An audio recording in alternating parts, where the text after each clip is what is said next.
अस्सलाम वालेकुम। आज हमारा टॉपिक ऑफ डिस्कशन है डिस्कवरी ऑफ प्रोटॉन। पिछले वीडियो के अंदर हम डिस्कवरी ऑफ इलेक्ट्रॉन या कैथोड रेस के बारे में पढ़ा था, तो आज हम डिस्कवरी ऑफ प्रोटॉन्स के बारे में पढ़ेंगे। प्रोटॉन्स को सबसे पहले गोल्डस्टाइन, साइंटिस्ट का नाम है, गोल्डस्टाइन ने 1886 में डिस्कवर किया था। गोल्डस्टाइन ने देखा कि डिस्चार्ज ट्यूब जो हमने कैथोड रेस की डिस्कवरी में हमने पढ़ा था, उसने देखा कि डिस्चार्ज ट्यूब के अंदर कुछ रेज़ कैथोड रेस के अलावा भी कुछ रेज़ जो हैं वो पाई जाती हैं, जो कि कैथोड रेस जिस सिमत में जिस डायरेक्शन में ट्रेवल करती हैं उनके अपोजिट डायरेक्शन में वो ट्रेवल कर रही हैं। तो उसने कहा कि कैथोड रेस के अलावा भी कुछ रेज़ जो हैं वो पाई जाती हैं। तो इसके बाद उसने एक्सपेरिमेंट किया। तो एक्सपेरिमेंट करने के बाद 1886 में प्रोटॉन्स जो है उनको डिस्कवर किया। तो ये MCQ के लिए याद रखना है कि गोल्डस्टाइन ने प्रोटॉन को सबसे पहले डिस्कवर किया था। इस वीडियो के अंदर हम इसकी डिस्कवरी कैसे की गई इसका प्रोसीजर हम देख लेंगे यहाँ पे, और इसके बाद जो प्रोटॉन्स हैं उनकी कुछ प्रॉपर्टीज़ जो हैं उनको हम डिस्कस करते हैं। बहुत ही इजी है और बहुत ही शॉर्ट वीडियो ये होगा, क्योंकि ये टॉपिक ही इंतहाई इजी है और इसमें कोई ऐसी कॉम्प्लिकेशंस नहीं है। तो सबसे पहले जैसे कि हमने कैथोड रेस की डिस्कवरी में हमने देखा था कि सबसे पहले एक डिस्चार्ज ट्यूब लिया, गोल्डस्टाइन ने एक डिस्चार्ज ट्यूब लिया और उसके अंदर ऑलरेडी उसके डिस्चार्ज ट्यूब के अंदर गैस मौजूद था। तो गैस जो है उसको एयर को रिमूव कर दिया गया। रिमूव करने के बाद जो इलेक्ट्रोड जो उसने इसके अंदर फिट की है डिस्चार्ज ट्यूब के अंदर, उसमें पिछले कैथोड रेस की डिस्कवरी में हमने देखा था कि दोनों इलेक्ट्रोड्स जो हैं वो कोई भी परफोरेटेड नहीं थे, यानी इलेक्ट्रोड्स जो हैं उनमें किसी में भी सुराख नहीं थे। लेकिन यहाँ पे उसने जो इलेक्ट्रोड में जो कैथोड यूज़ किया वो परफोरेटेड यूज़ किया। जैसे यहाँ पे आप देख सकते हैं कि जो हमारे पास कैथोड है ये परफोरेटेड है, इसमें परफोरेशंस हैं, सुराख हैं, अगर आप देख पा रहे हो।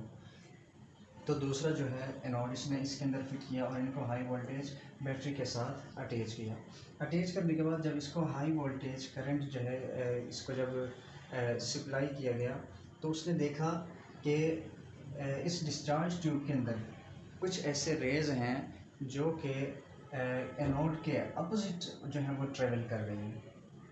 जो इलेक्ट्रोड एनोड के तौर पे एक्ट करता है उसके अपोजिट डायरेक्शन में वो ट्रेवल करती हैं। जैसे कि यहाँ पे आप देख सकते हैं, ये इसके जो हमारे पास एनोड है इसके अपोजिट ट्रेवल कर रही हैं। ये आप देख सकते हैं,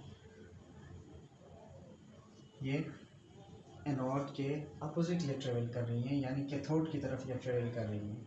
और ये कैथोड जो है, क्योंकि हमने परफोरेटेड कैथोड हमने यूज़ किया है, तो उसने देखा कि ये जो अपोजिट मूव कर रही हैं एनोड के, या जो हमारे पास कैथोड रेज हैं जो इनके वो पार्टिकल जो इनके अपोजिटली जो कि ट्रेवल कर रही हैं, वो इन परफोरेशंस, इन सुराख को क्रॉस करते हुए इस कैथोड के अंदर से गुजरते हुए जब इसके साथ टकराती हैं, डिस्चार्ज ट्यूब के साथ जब टकराती हैं, इसके वाल के साथ जब टकराती हैं, तो लाइट प्रोड्यूस करते हैं, ग्लो जो है वो प्रोड्यूस करते हैं।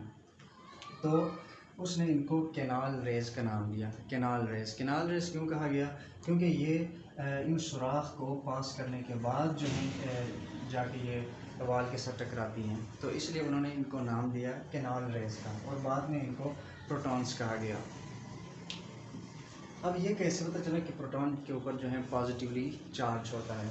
क्योंकि कैथोड रेज या हमने इलेक्ट्रॉन्स जो पढ़े हैं उनके ऊपर नेगेटिव चार्ज होता है। ये ऐसे पता चला कि इस फील्ड के अंदर ये एक तो ये कि एनोड के अपोजिट ट्रेवल कर रही हैं। एनोड के अपोजिट ट्रेवल करने का मतलब ये है कि इनके ऊपर पॉजिटिव चार्ज होता है, क्योंकि सेम चार्जेस जो हैं वो एक दूसरे को रिपेल करती हैं। और दूसरी तरफ अगर हम देखें तो ये कैथोड की तरफ जो है ट्रेवल कर रही हैं, तो इसका मतलब है कि जो अपोजिट चार्जेस हैं वो तो अट्रैक्ट कर रही हैं, तो ये जो है इसके कैथोड की तरफ अगर ये ट्रेवल करती हैं तो इसका मतलब है इनके ऊपर पॉजिटिव चार्ज होगा। सो ये था ये सारा एक्सपेरिमेंट, जिसके थ्रू इसके ये पता चला कि जो हमारे पास कैथोड रेज हैं इनके अलावा एटम्स के अंदर, मटेरियल्स के अंदर ये जो हैं वो पॉजिटिवली चार्ज पार्टिकल्स भी पाए जाते हैं, तो उस वक्त इनको कैनाल रेज का नाम दिया गया और बाद में इनको प्रोटॉन कहा गया। अब इन प्रोटॉन्स की हम कुछ इनकी प्रॉपर्टीज़ हैं, इनकी खसूसियात हैं, जैसे कि हमने कैथोड रेज की प्रॉपर्टीज़ हमने पढ़ ली हैं, तो इसी तरीके से इनकी भी कुछ प्रॉपर्टीज़ होती हैं, उनको हम डिस्कस कर लेते हैं। सबसे पहली बात यह है कि they travel in the opposite direction to the cathode rays. ये कैथोड रेज के अपोजिट डायरेक्शन में ट्रेवल करती हैं। यहाँ पे आप देख पा रहे हैं कि ये जो कैथोड रेज हैं, ये कैथोड रेज हैं जिनके ऊपर नेगेटिव चार्ज होता है, और ये कैथोड रेज की यहाँ पे आप देख सकते हैं कि ये इनके अपोजिट डायरेक्शन में जो है ट्रेवल करती हैं। ये एनोड की तरफ ट्रेवल कर रही हैं, जबकि हमारे पास जो प्रोटॉन्स हैं या कैनाल रेज जिनको हमने कहा, ये इनके अपोजिट डायरेक्शन में, ये इनके यानी अपोजिट डायरेक्शन में ट्रेवल कर रही हैं। ये इनकी सबसे पहली प्रॉपर्टी है। दूसरी प्रॉपर्टी क्या है कि they deflect in electric field and magnetic field. Electric field और मैग्नेटिक फील्ड में ये डिफ्लेक्शन शो करते हैं। कैसे? इलेक्ट्रिक फील्ड में अगर हम देखें तो ये हमेशा जो नेगेटिव प्लेट है या नेगेटिव पोल है उसकी तरफ ये हमेशा ट्रेवल करती हैं। नेगेटिव पोल की तरफ या नेगेटिव इलेक्ट्रोड की तरफ, जैसे कि आप यहाँ पे देख सकते हैं, नेगेटिव इलेक्ट्रोड की तरफ इलेक्ट्रिक फील्ड में ट्रेवल करने से ये पता चलता है हमें कि इनके ऊपर पॉजिटिव चार्ज होगा। सो इसी तरीके से मैग्नेटिक फील्ड में भी ये डिफ्लेक्शन शो करते हैं किसी पोल की तरफ, तो वहाँ से पता चलता है, उससे भी ये इंडिकेट होता है कि इनके ऊपर पॉजिटिव चार्ज होता है। तो ये एक कंफर्मेशन जो है हमें हासिल होती है। तो तीसरा पॉइंट जो इनकी तीसरी प्रॉपर्टी है, इनका जो मेस है वो the mess of proton is 1840 times greater than the cathode raise. Cathode rays का जितना मेस होता है या इलेक्ट्रॉन का जो असल एक्चुअल मेस होता है, उससे जो प्रोटॉन का मेस है वो 1840 टाइम्स जो है वो ग्रेटर होता है, यानी इनका मेस इलेक्ट्रॉन की मेस से ज़्यादा होता है। ये इनकी तीसरी प्रॉपर्टी है। और चौथी प्रॉपर्टी क्या है? दे depend upon the gas. Cathode rays में आपको याद होगा हमने पढ़ा था कि जो जिस डिस्चार्ज ट्यूब के अंदर जो भी गैस इस्तेमाल किया जाए, तो वो कैथोड रेज जो हैं वो उस गैस की ना गैस पर डिपेंड करते हैं और ना ही इलेक्ट्रोड पर डिपेंड करते हैं। जो सा भी आप इलेक्ट्रोड यूज़ करें या जो भी गैस आप यूज़ कर लें, कैनॉल रेज के ऊपर कोई इफ़ेक्ट नहीं पड़ता, वो इंडिपेंडेंट होते हैं। लेकिन यहाँ पे क्या है कि जो हमारे पास कैनॉल रेज हैं या प्रोटॉन्स हैं, ये गैस पे डिपेंड करते हैं, इलेक्ट्रोड पे नहीं करते, गैस पे डिपेंड करते हैं। यानी गैस अगर हम चेंज करें, फॉर एग्जाम्पल हमने हाइड्रोजन गैस लिया हुआ है, इसकी जगह अगर हम इसको चेंज कर लें, कोई और गैस हम इस्तेमाल कर लें, तो उस वक्त क्या होगा कि इनका जो है इनकी प्रॉपर्टी भी चेंज हो जाएगी, इनका मेस भी उस वक्त जो है मज़ीद चेंज हो जाएगा। So they depend upon the gas. अगर हम गैस हम कोई और यूज़ कर लेंगे तो जो प्रोटॉन्स हैं उनकी प्रॉपर्टीज़ भी चेंज हो जाएंगी। नेक्स्ट इनकी प्रॉपर्टी क्या है? They are not originated from anode. ये जो हमारे पास कैनाल रेज आ रही हैं इस डिस्चार्ज ट्यूब के अंदर,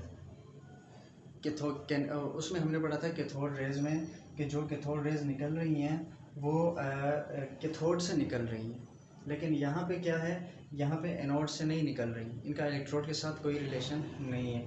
ये क्या है, यहाँ पे जो प्रोड्यूस होती हैं हमारे पास प्रोटॉन्स या कैनाल रेज, ये इस एनोड से प्रोड्यूस नहीं हो रही हैं, बल्कि ये जो गैस हमने यूज़ किया है इस डिस्चार्ज ट्यूब के अंदर, जो गैस है वहाँ से ये जो है प्रोटॉन्स जो हैं ये ओरिजिनेट होते हैं, वहाँ से बनते हैं। कैसे बनते हैं? सबसे पहले जो इलेक्ट्रॉन्स, फ्री इलेक्ट्रॉन जो इस डिस्चार्ज ट्यूब के अंदर हैं, सबसे पहले इलेक्ट्रॉन्स जो हैं उस गैस का जो एटम है उसके साथ जाके टकराते हैं। टकराने के बाद वहाँ से एक और इलेक्ट्रॉन को निकाल लेते हैं, एक और इलेक्ट्रॉन वहाँ से रिमूव हो जाता है। जब एक और इलेक्ट्रॉन रिमूव हो जाता है तो इलेक्ट्रॉन कम हो गए। इलेक्ट्रॉन और प्रोटॉन जो है वो फर्स्ट चैप्टर में हमने पढ़ा कि प्रोटॉन और इलेक्ट्रॉन की तादाद जो है वो बराबर होती है। तो अब यहाँ पे एक इलेक्ट्रॉन निकल गया, इसका मतलब है एक प्रोटॉन ज़्यादा हुआ, अब एटम न्यूट्रल नहीं रहा, तो इसके ऊपर कौन सा चार्ज आ गया? एक इलेक्ट्रॉन तो कम हो गया, प्रोटॉन ज़्यादा है, तो इसलिए इनके ऊपर जो है पॉजिटिव चार्ज आ जाता है। सो जिसके ऊपर पॉजिटिव चार्ज हो तो वो प्रोटॉन ही होता है, प्रोटॉन के ऊपर पॉजिटिव चार्ज होते हैं। सो ये प्रोड्यूस कैसे होते हैं? जब इलेक्ट्रॉन फ्री इलेक्ट्रॉन्स जो हैं वो आके गैस के जो एटम्स हैं उनके साथ जब टकराते हैं। तो इससे ये पता चला कि ये एनोड से प्रोड्यूस नहीं हो रहे हैं, बल्कि ये जो गैस हमने डिस्चार्ज ट्यूब के अंदर यूज़ किया है वहाँ से ये प्रोड्यूस होते हैं। तो ये था इसकी डिस्कवरी से रिलेटेड छोटा सा एक्सपेरिमेंट, और इसकी इलेक्ट्रॉन्स जो प्रोटॉन्स हैं उनकी प्रॉपर्टीज़। जो पॉजिटिव रेज होती हैं या जो प्रोटॉन्स होती हैं, ये प्रोटॉन्स जो हैं अगर हम हाइड्रोजन एटम को यूज़ कर लें जो कि इंतहाई लाइट गैस है, इसको अगर हम यूज़ कर लें तो इसके पॉजिटिव रेज जो हैं इनको हम प्रोटॉन्स कहेंगे। फॉर एग्जाम्पल इस डिस्चार्ज ट्यूब के अंदर अगर हम यूज़ कर लें कोई भी गैस हम यूज़ कर लेते, फर्स्ट कर लेते हैं हम हाइड्रोजन गैस इसके अंदर यूज़ कर लेते हैं, तो उससे जो पॉजिटिव रेज निकलती होंगी उनको हम नाम देंगे प्रोटॉन्स का, यानी उनके ऊपर चूँकि पॉजिटिव चार्ज है इसलिए उनको प्रोटॉन्स का नाम हम देंगे। तो उम्मीद है कि ये टॉपिक जो है ये कवर हो चुका होगा, इसमें कोई कन्फ्यूजन वाली इतना कोई कॉम्प्लिकेटेड चीज़ नहीं है, बहुत ही इजी है। तो उम्मीद है वीडियो आपको पसंद आई होगी। वीडियो अगर पसंद आए इसको लाइक करें, कमेंट करें, शेयर करें। अगर नए हैं तो चैनल को सब्सक्राइब करके बेल आइकन को प्रेस करें ताकि हमारे हर नए आने वाली वीडियो जो है वो आप तक पहुँच सकें। मिलते हैं नेक्स्ट वीडियो में, तब तक के लिए अल्लाह हाफिज़।